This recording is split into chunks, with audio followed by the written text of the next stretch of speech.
Folks, it's time to listen, because the people of Michigan are watching and listening to what we do here.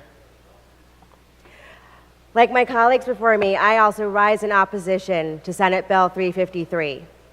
This preemption bill, which prohibits local units of government from adopting, enacting, administering, or enforcing resolutions, policies, or ordinances that regulate the information an employer can request, require, or exclude on a job application or in a job interview, is detrimental to potential employees of our businesses and companies.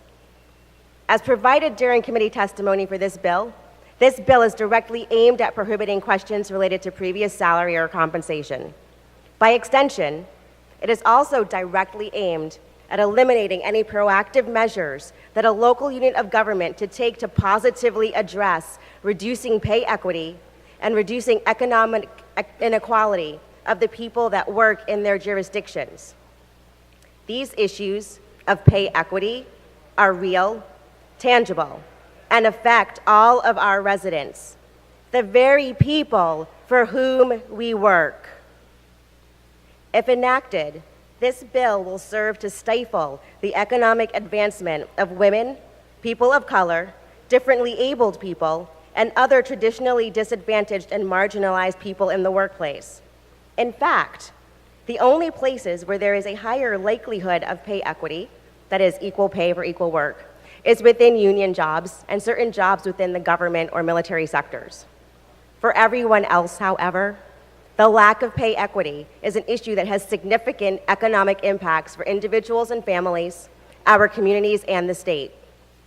Whether you have personally felt its impact or not, whether you believe it exists or not, does not negate the numbers, facts, and hard data from such agencies, institutions, and publications as the U.S. Census Bureau, U.S. Department of Education, U.S. Bureau of Labor and Statistics, the Current Population Study, American Community Survey, the Annual Social and Economic Supplement, the Income, Poverty, and Health Insurance Coverage in the United States, the American Economic Journal, the Economic Policy Institute, the Society for Human Resource Management, the Institute for Women's Policy Research, the American Association of University Women, the National Partnership for Women and Families, the Pew Research Center, and many more.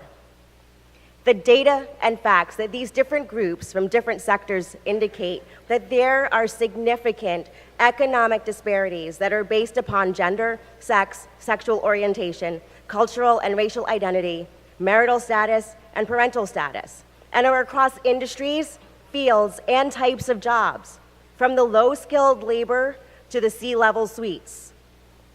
The root causes for the very real pay gap and the economic imbalance that it causes are taciturn and are based upon age-old hiring practices that violate Title VII, which is a comprehensive federal law that prohibits discrimination in all aspects of employment, including compensation, based on race, color, religion, national origin, and gender.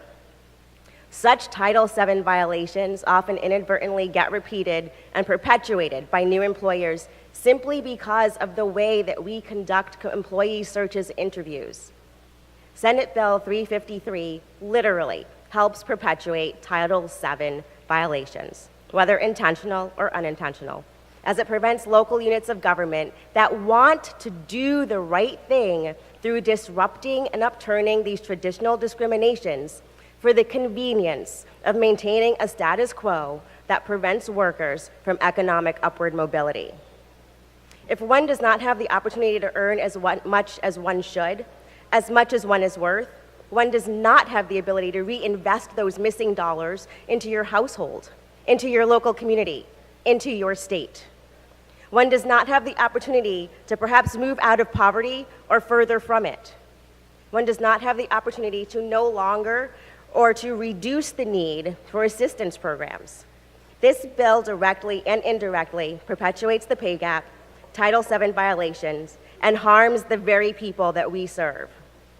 And I ask, what kind of people, what kind of stewards of the state and the people are we when we create legislation and perpetuate legislation that does nothing to help advance the people that we work for and does everything to further limit their ability to participate more fully in the economy. This bill is a boot on the necks of our local units of government and a thumb on the wings of the people that we serve, and I strongly urge a no vote.